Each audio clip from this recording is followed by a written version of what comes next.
Hai Miss, Assalamualaikum. Waalaikumsalam. You tinggal di sini ke? Saya tinggal kat sini. Berapa you beli rumah? Dalam 690k. Tapi tu harga 6 tahun lepas lah. I see. Kita daripada House Tour Malaysia. Boleh tak Okey. kita nak house tour rumah? Nak house tu hari ni? Sekarang? Sekarang? Sekejap je. Boleh lah. Boleh. Okey. Tingkat berapa rumah? Dekat 23. Jom. Okey, jom. Okey, jom Nadia masuk rumah Ifah. Jangan segan-segan. Assalamualaikum. Waalaikumsalam. Wow, Okey, nampak inilah. lapang lah rumah you, Ifah. Biasa je rumah Ifah. Tak adalah besar mana dalam 1039. Apa konsep dia ni, Ifah? Konsep rumah Ifah muji minimalis. Kalau dia tengok pun memang minimalis kan, tak banyak barang, senang kemas. Kalau dia nak tahu, inilah kat kata apa, dry kitchen Ifah. Kecil je, tak besar mana pun. Nice juga colour dia. Boleh lah. Ifah pilih colour white and wood.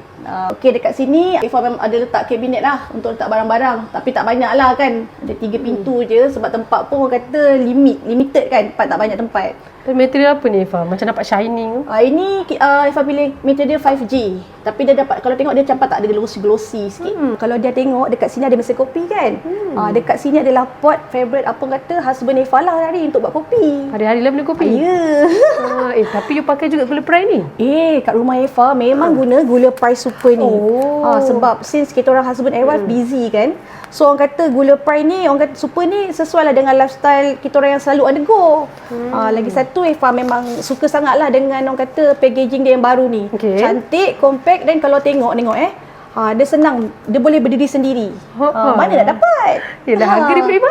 Harga dia, ya Allah, mesti tak percaya. Harga dia ni tak sampai RM2 pun. Serius lah? Ya, lepas tu premium pula tu. Kena beli ni? Ya, kena beli. Okey, jom Ifah tunjuk wet kitchen Ifah pula. Ni dia backyard tau, tapi Ifah convert kepada wet kitchen lah. Lepas tu ada letak sikit kat sini bahagian untuk laundry. Sekali laundry. Ni bilik apa ni? Yang ni bilik wardrobe. Bilik wardrobe, baju-baju semua berjalan, baju kerja semua kat sini. Okey dah, yang ni pula ni area Ifah lah. Macam ala-ala kafe Sebab memang Ifah plan awal sebelum pindah tu memang nak buat ala-ala kafe gitu. Ada bench kat sini. Berapa orang boleh duduk ni, Ifah? Yang ni dalam 10 orang gitu boleh duduk. Macam ramai ni. Lepas tu dia lagi satu dekat bench ni Ifah ada storage kat bawah ni boleh letak barang. Untuk letak barang lah. Lepas tu dekat sini Ifah tambah fluted wall untuk orang kata nak naikkan seri lagi lah area dining ni. Ni pula living area kat rumah Ifah. Macam biasalah, simple sebab Ifah memang kekalkan juga lagi muji minimalis. Kalau dia colour dia memang tak banyak barang. Colour pun kita orang kata guna lagi, orang kata neutral colour, white and wood. Lepas tu dia nak tahu tak, sebab rumah ni mungkin dia tengok pun macam tak banyak barang kan. Satu hari tu kawan anak datang. Dia cakap apa? Aku rasa kan rumah kau ni ketambah perabot tau. Lepas tu macam Ifah fikir, tak apalah budak-budak kan. Dia orang tak tahu kan muji minimalis ke, dia orang tak tahu kan. Macam tu Ya. Dah lama dah ke duduk sini? Ifah dah duduk dalam 6 tahun lebih lah.